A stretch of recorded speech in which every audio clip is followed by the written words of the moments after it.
Hi, Travis from Midnight Sun Pools and Spas. We're just here doing a little maintenance video for you guys. I get a phone call every once in a while. Hey, the little valve or handle that moves my water around in my hot tub, which is the diverter valve, is stuck and I can't move it.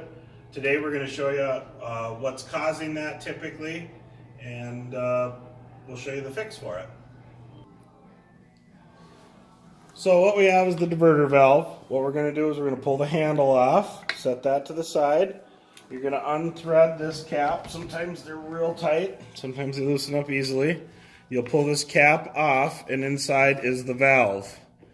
Now this is a brand new hot tub, so we don't have a stuck issue here. But what you'll find is inside of here and around here, sand can get caught between the wall of the valve body and the valve and make it so it can't move. So what I typically do, pull the valve out, either stick a towel down in there and wipe it out, or just some water, and then I clean this up, and then I'll put magic lube on all these gaskets, and then I set it back in. Now the important thing when you set it back in, you want to push it down and turn it until it hits its stop. Otherwise the valve won't work properly. And then we just put the cap back on.